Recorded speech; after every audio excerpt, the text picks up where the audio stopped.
Prime Minister chairs the government's October 2025 online meeting with local authorities. Russia and the United States hint at possibility of a new summit. China suspends rare earth export controls, resumes imports of U.S. soybeans.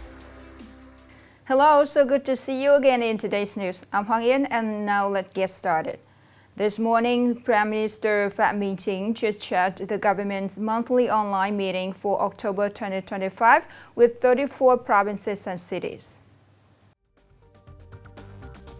During the meeting, the Prime Minister and participants focused on discussing and providing detailed feedback on the government's administration, the performance of the Prime Minister, ministers, sectoral leaders, and local authorities. They reviewed the country's outstanding socio-economic results in October and the first 10 months of the year, shared impressions and concerns, analyzed both objective and subjective causes, and drew lessons learned. The meeting also assessed new developments in the coming period and set out key tasks and solutions for each sector, particularly maintaining macroeconomic stability, controlling inflation, promoting growth, effectively implementing the Party Politburo's resolutions, and ensuring the smooth operation of local governments at all levels. Hopes for a second summit between Russian President Vladimir Putin and the U.S. President Donald Trump have been rekindled as both sides signaled a readiness for direct talks in the near future. At a White House press conference with Hungarian Prime Minister Viktor Orbán on November 7th, President Donald Trump expressed his desire to resume direct dialogue with Russian President Vladimir Putin after a planned summit in Budapest was canceled last month. He said the Hungarian capital remained the ideal venue for the meeting, but avoided confirming whether it could take place before the end of the year. Trump noted that the biggest obstacle at present is that neither Russia nor Ukraine is ready for peace, adding that the war should never have happened, and pledging that his administration is working to end the conflict in the not-too-distant future. Kremlin spokesman Dmitry Peskov said Russia would certainly welcome a new meeting between the two leaders, but emphasized that preparations must be carried out meticulously and that it is too early to predict the timing. In a move to implement the tariff truce agreement, China on November 7th just announced a series of trade adjustments with the U.S., including suspending rare earth export controls, resuming soybean imports, and lifting the ban on U.S. log imports.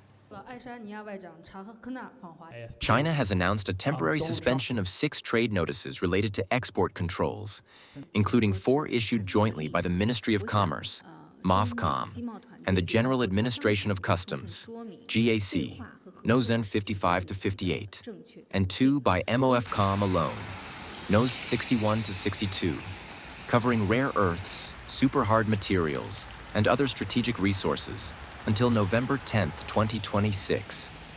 Among these, 4 notices issued on October 9th had imposed export controls on items such as super hard materials, rare earth equipment and raw materials, medium and heavy rare earths, lithium batteries, and synthetic graphite anode materials.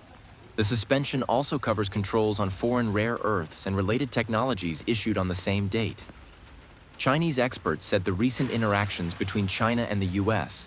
would bring greater certainty and stability to the global economy, as trade facilitation measures between the world's 2 largest economies are expected to boost trade and help stabilize global trade norms. Upcoming are some updated news.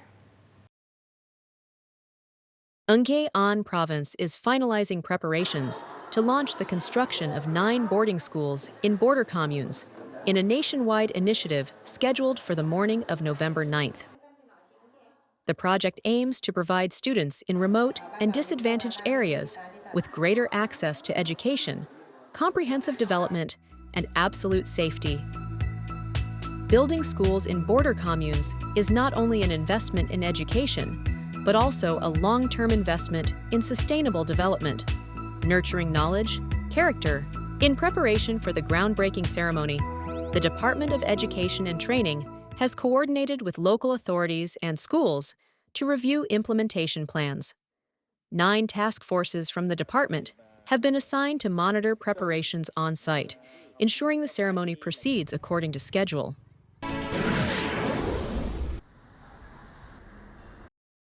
At the government's regular session on November 8th, Finance Minister Nguyen Van Thang reported that Vietnam has maintained macroeconomic stability, controlled inflation, ensured major balances, and promoted business and production since the start of the year. Several international organizations have raised Vietnam's economic growth forecast for this year by 1.5%. Key macroeconomic indicators remain positive, with the Consumer Price Index rising 3.27% over 10 months and credit growth reaching 20.69% year-on-year.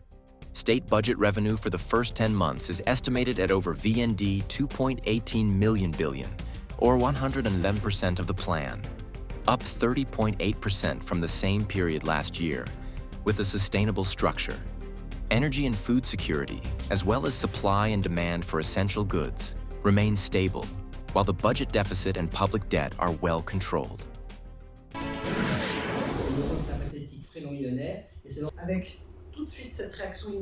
UNESCO has officially adopted the recommendation on ethics in neuroscience technology, effective November 12, 2025, establishing principles and safeguards to ensure that neuroscience technologies serve humanity without violating human rights. The UNESCO recommendation urges governments to ensure inclusivity and accessibility of neuroscience technologies while protecting the sanctity of the human mind. It also warns of risks to children and adolescents, advising against non-medical use, opposes monitoring productivity or creating personal profiles from neural data, and emphasizes transparency and explicit user consent.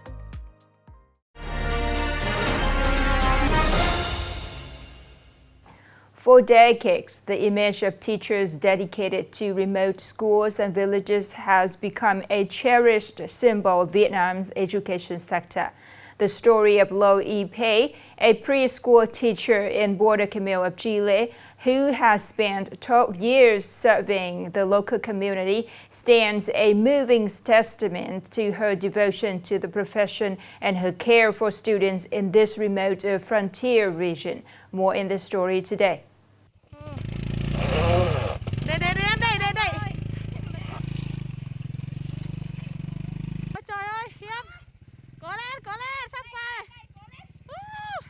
For decades, tireless footsteps and slippery paths have not stopped teachers from crossing mountains and forests to bring education to children in remote villages.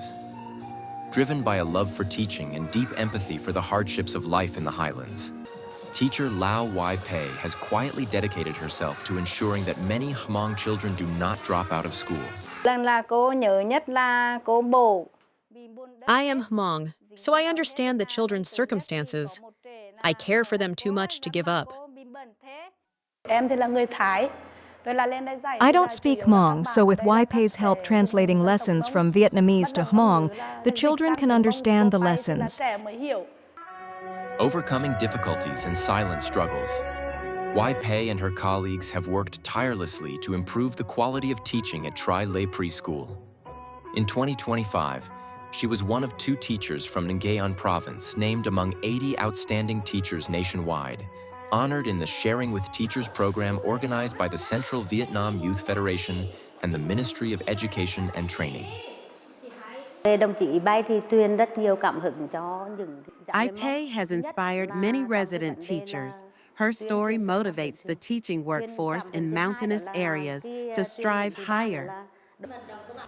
Through quiet dedication, Lao Y Pei and generations of teachers in border and disadvantaged highland regions continue to ignite the flame of knowledge, helping children in remote areas reach for a brighter future. The last story to end our news today. Thank you so much for your attention. Goodbye for now.